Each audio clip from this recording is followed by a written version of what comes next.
శ్రీ గురుభ్యో నమః. మనం ఈరోజు 5వ రోజు గురువు గారితో మన సంబంధం గురించి మాట్లాడుకుందాం. అతి ముఖ్యమైన ఈ భాగాన్ని మనం ఏకాగ్రతతో తెలుసుకోవడానికి నిశ్చయించాం.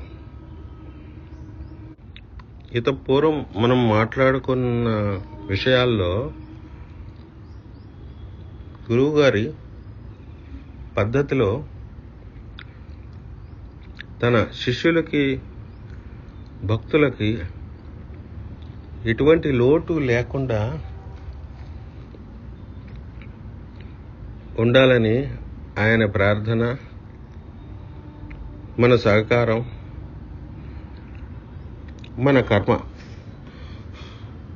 దానికి తగినట్లు మనం ఆయన్ని అనుసరించడం. ఈ 3 విధాలు సైంటిఫిక్గా పరిశీలించినట్లయితే, నా యొక్క ఇంజనీరింగ్ MBA పరిశోధనలకు ఉపయోగించినట్లయితే నాకు ఇట్లా తోస్తోంది. భగవద్గీతలో చెప్పినట్లు కర్మ, సత్కర్మ అయినా దుష్కర్మ అయినా 3 భాగాలుగా ఉంటుంది. ఒకటి సంకల్పం, 2 క్రియ, పద్ధతి, 3 క్రియ. ఈ సంకల్పంలో మనం తీరని కోరికల్ని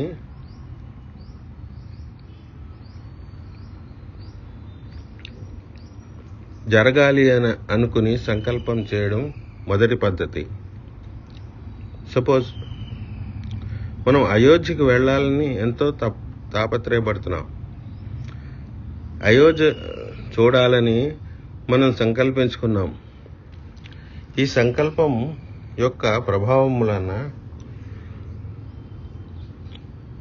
మనకు ఆ కర్మఫలంలో 1/3 1/3 ప్రాప్తిస్తుంది. క్రియా ప్రయత్నం అంటే ఆ అయోధ్యకు వెళ్ళడానికి మనం ఆయుత్తమై ప్రయాణానికి టికెట్లు రిజర్వ్ చేసుకోవడం అని, ప్రయాణానికి తగిన వస్తువులు సమకూరుకోవడం, ఆ దిశలో మనం ప్రయాణిస్తుంటే 2/3 భాగం ఫలితం మనకు వస్తుంది. అయోధ్యకు వెళ్ళిన తర్వాత పూర్ణమైన కర్మ ఫలితం లభిస్తుంది. ఇది ఉదాహరణ మాత్రమే. ఎట్టి కర్మలకైనా ఈ 3 భాగాలు తప్పనిసరి. అందుకనే సత్సంకల్పాలు పెట్టుకోండి, దుష్ట సంకల్పాలను దూరం చేయండి అని గురువుగారు అంటుంటారు. కర్మ 3 విధంగా ఫలితాన్ని ఇస్తుందని, 3 రకాలుగా 3 భాగాలుగా ఫలితాన్ని ఇస్తుందని గీతలో చెప్పిన విషయం మరోరాదు. అట్లాగనే మన కోరికల్ని భగవంతునికి నివేదించడం. గురువుగారు నా భక్తులకి, నా శిష్యులకి ఏం కోరికలు ఉన్నాయో అవన్నీ నెరవేర్చేటట్టు ఆయన కూడా వేడించడం. ఇది 2 పాళ్ళు. 3వ పాలు ఆ అసాధ్యమైన, అతి కష్టమైన కోరికలు నెరవేరడానికి మనం చేసే కృషి. ఈ 3 పాళ్ళు కలిసి పూర్ణంగా ఫలిస్తాయి. ఇట్లా ఫలించడానికి గురువుగారు ఎన్నుకున్న మార్గం ఆంజనేయ సహస్రం. ఈ ఆంజనేయ సహస్రం ఇంత శక్తి ఎలా ఆపాదించుకుంది అని వివేకంతో ఆలోచిస్తే నాకు స్ఫురించినది మీ ముందు ఉంచడానికి సాహసం చేస్తున్నాను. ఈ రికార్డింగ్స్ అన్నీ ఆసువుగా చెప్పి రికార్డ్ చేయడం వలన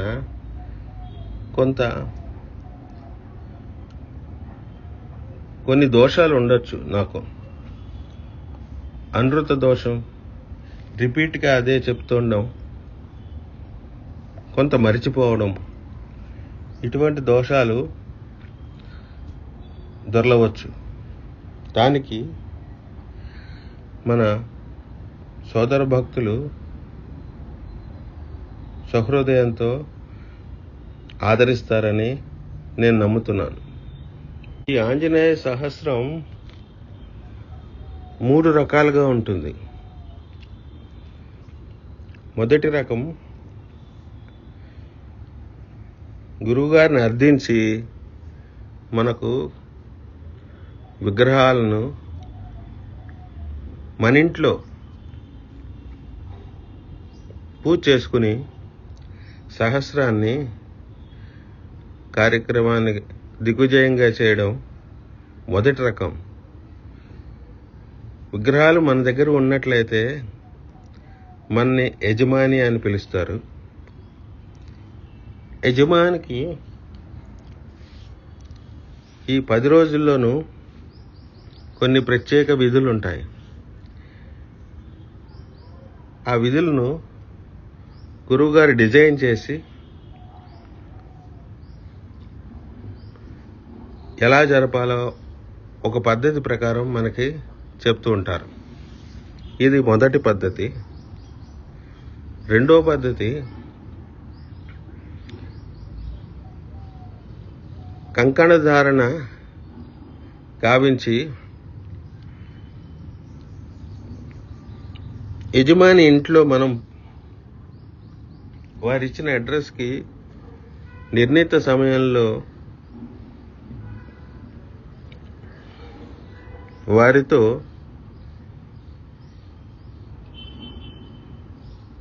ఈ పూజ చేయడం, సంస్కృత సర్గాలన్నీ వినడం, గురువుగారు చెప్పిన మంత్రాలని పునశ్చరణ చేసుకోవడం. మంత్రాలు తప్ప అంతా మైక్లోనే చెప్తారు. మంత్రం చెప్పేటప్పుడు మాత్రం మైక్ ఆఫ్ చేసి ఓన్లీ భక్తజన బృందానికి మాత్రం ముమ్మారు మన చేత పలికిస్తారు. ఈ మంత్రం యొక్క అర్థం, అంతరార్థం వివరిస్తారు. వీటి యొక్క ఫలశ్రుతి కూడా మనకి చెప్తారు.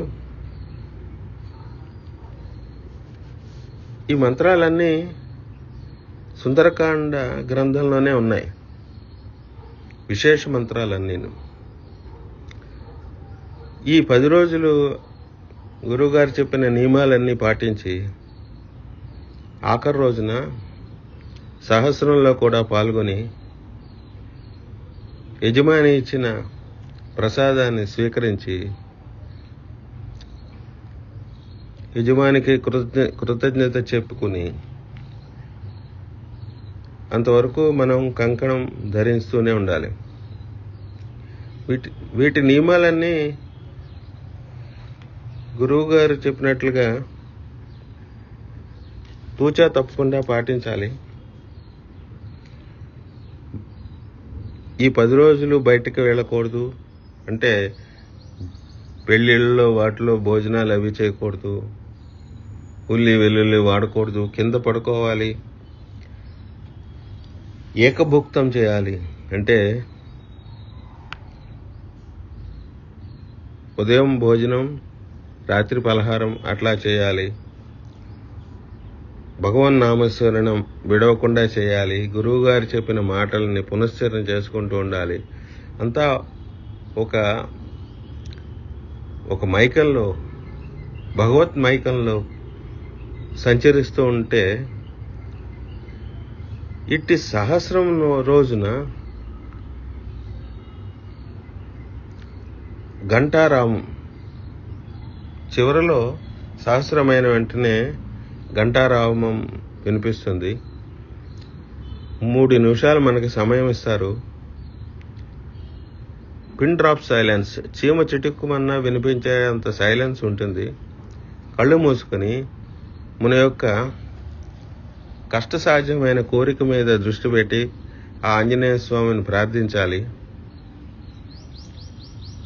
మనసులో ప్రార్థిస్తే ఆ ఆంజనేయ స్వామి అవలీలగా ఆ కోరికలను నెరవేర్చడంతో పరిసమాప్తం అవుతుంది. ఇది 2వ పద్ధతి. ఇక 3వ పద్ధతిని తీసుకుంటే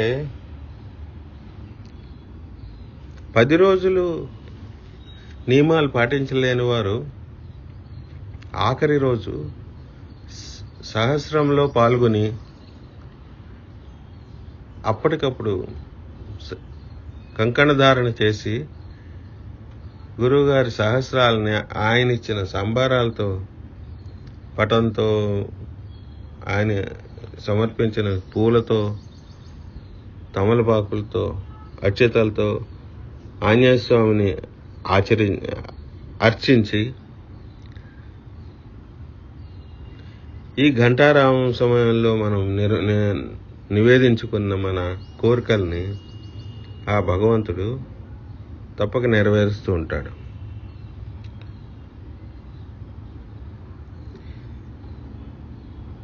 రోగి, మనమంతా రోగులమే. భవరోగాల్ని అంటుపెట్టుకుని ఉన్నాం.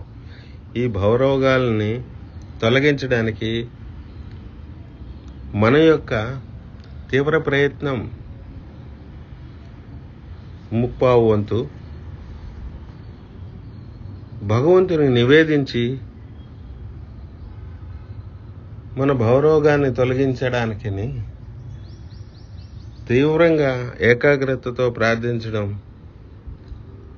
2 వంతులు. గురువుగారు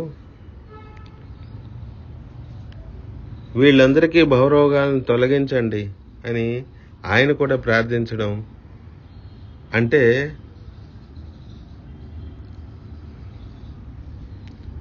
అది 3 భాగాలు. దాంతో 3 భాగాలు పూర్తవుతాయి.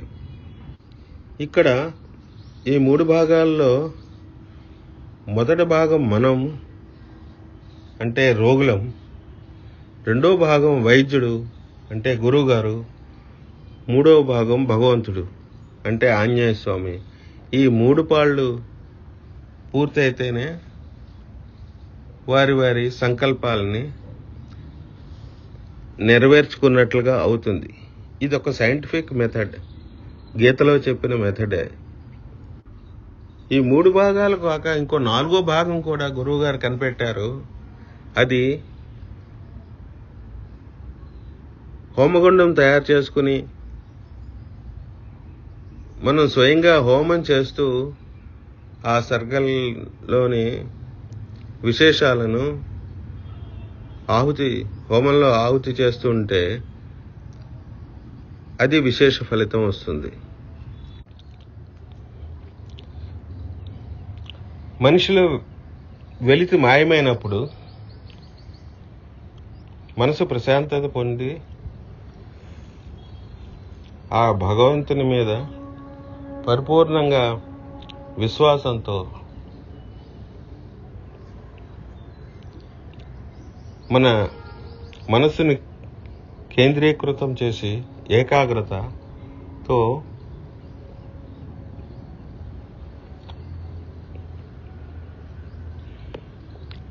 కోరికలు ఒక పక్కన సాధించుకుంటాం. ఇహపరాలు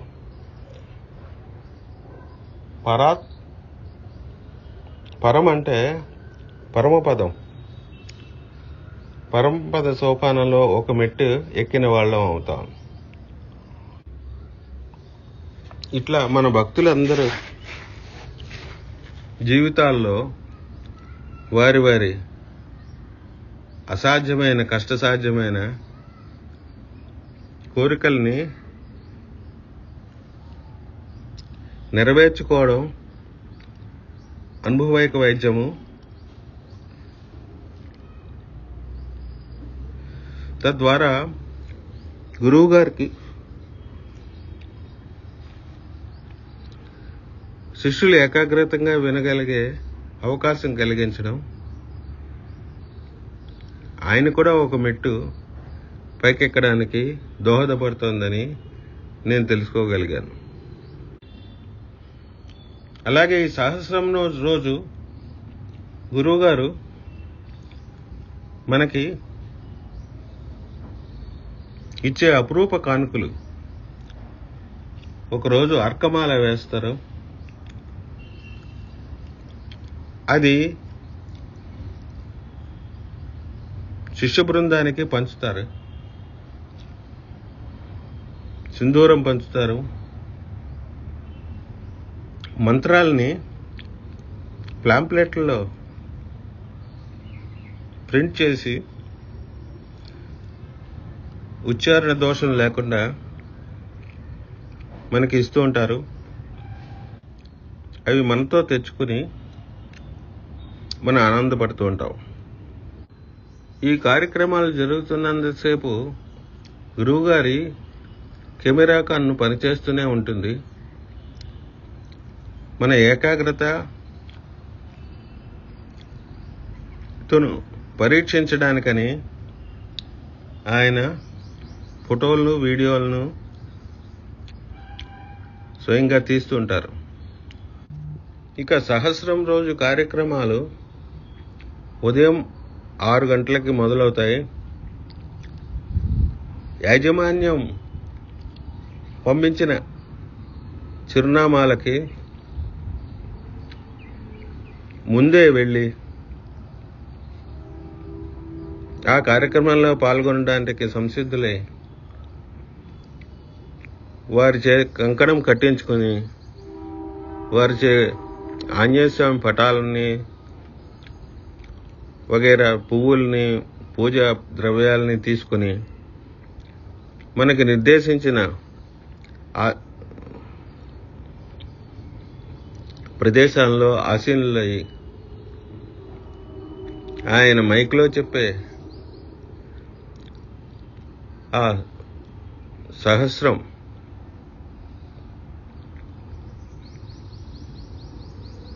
మంత్రాలని మననం చేసుకుంటూ నమాన్ని భక్తితో మనం ఆచరించే ఈ కార్యక్రమాలన్నీ నిరంతరాయంగా కెమెరా కన్ను రికార్డ్ చేస్తూనే ఉంటుంది. అది మళ్ళీ మనకే ప్రసాదిస్తారు.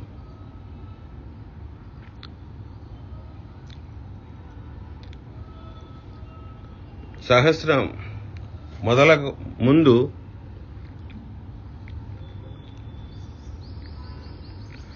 విష్ణు సహస్రం, లలితా సహస్రం వగైరాలన్నీ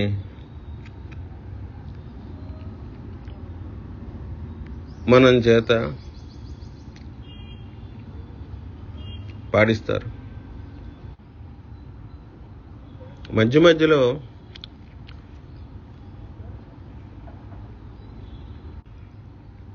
ముచ్చట్లు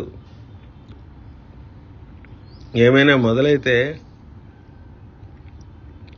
అది గురువుగారి కన్ను, కెమెరా కన్ను పట్టేస్తుందనే భయంతో, భయమైనా పర్వాలేదు, ఏకాగ్రత ముఖ్యం, జాగ్రత్త పడుతూ ఉండని నేను చూశాను. ఇంత శాస్త్రోక్తంగా సైంటిఫిక్ మెథడ్లో జరిగే ఈ కార్యక్రమం ఫలితం పూర్ణంగా ఇస్తుందని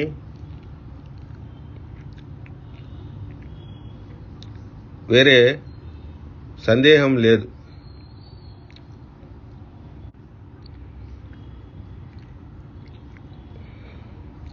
ఈ విషయాలతో మనం ఈరోజు ముగిద్దాం. స్వస్తి.